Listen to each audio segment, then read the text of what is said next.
بسم اللہ الرحمن الرحیم۔ السلام علیکم۔ فرعون کی ہلاکت کے بعد بنی اسرائیل اس کے پنجے سے آزاد ہو کر سب ایمان لائے، اور حضرت موسیٰ علیہ السلام کو خداوند کریم کا یہ حکم ہوا کہ وہ 40 راتوں کا کوہ طور پر اعتکاف کریں۔ اس کے بعد انہیں کتاب تورات دی جائے گی۔ چنانچہ حضرت موسیٰ علیہ السلام کوہ طور پر چلے گئے اور بنی اسرائیل کو اپنے بھائی حضرت ہارون علیہ السلام کے سپرد کر دیا۔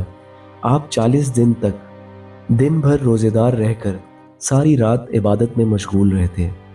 بنی اسرائیل میں ایک بہت ہی برا شخص تھا جس کا نام سامری تھا، جو طبی طور پر نہایت گمراہ اور گمراہ کن آدمی تھا۔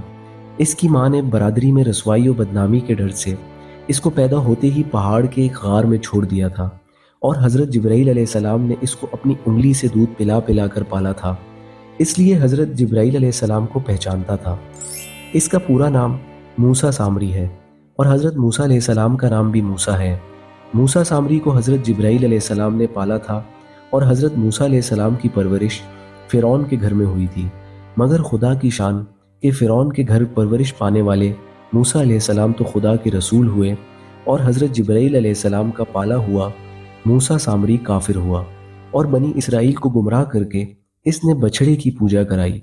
اس بارے میں کسی عارف نے کیا خوب کہا ہے، یعنی جب کوئی آدمی ازل ہی سے نیک بخت نہیں ہوتا تو وہ بھی نامراد ہوتا ہے، اور اس کی پرورش کرنے والے کی کوشش بھی ناکام اور نامراد ہوتی ہے۔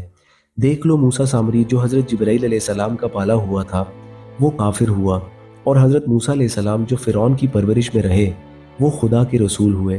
اس کا راز یہی ہے کہ موسیٰ سامری ازلی شقی اور پیدائشی بدبخت تھا، تو حضرت جبرائیل علیہ السلام کی تربیت اور پرورش نے اس کو کچھ بھی نفع نہ دیا، اور وہ کافر کا کافر ہی رہ گیا۔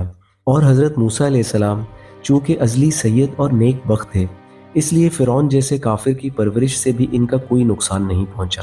جن دنوں حضرت موسیٰ علیہ السلام کوہ طور پر معتکف تھے، سامری نے آپ کی غیر موجودگی کو غنیمت جانا اور یہ فتنہ برپا کر دیا کہ اس نے بنی اسرائیل کے سونے چاندی کے زیورات کو مانگ کر پگھلایا اور اس سے ایک بچڑا بنایا، اور حضرت جبرائیل علیہ السلام کے گھوڑے کے قدموں کی خاک جو اس کے پاس محفوظ تھی، اس نے وہ خاک بچڑے کے منہ میں ڈال دی تو وہ بچڑا بولنے لگا۔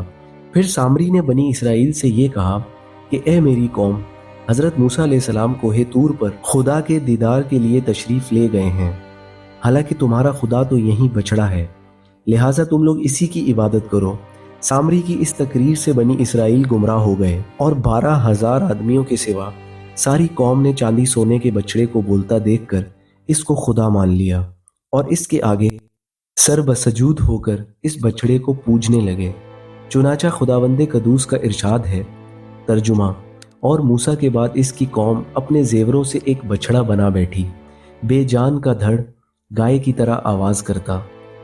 جب 40 دنوں کے بعد حضرت موسیٰ علیہ السلام خدا سے ہم کلام ہو کر اور تورات شریف ساتھ لے کر بستی میں تشریف لائے اور قوم کو بچڑا پوجتے ہوئے دیکھا تو آپ پر بے حد غضب و جلال طاری ہو گیا۔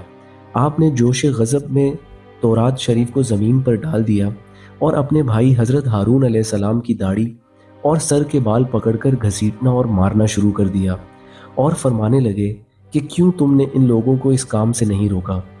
حضرت ہارون علیہ السلام معذرت کرنے لگے، جیسا کہ قرآن مجید میں ہے، ترجمہ: کہا اے میری ماں جائے، قوم نے مجھے کمزور سمجھا اور قریب تھا کہ مجھے مار ڈالیں، تو مجھ پر دشمنوں کو نہ ہنسا اور مجھے ظالموں میں نہ ملا۔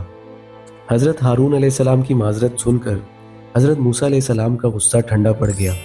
اس کے بعد آپ نے اپنے بھائی حضرت ہارون علیہ السلام کے لیے رحمت اور مغفرت کی دعا فرمائی۔ پھر آپ نے اس بچڑے کو توڑ پھوڑ کر اور جلا کر اور اس کو ریزہ ریزہ کر کے دریا میں بہا دیا۔ خدا حافظ۔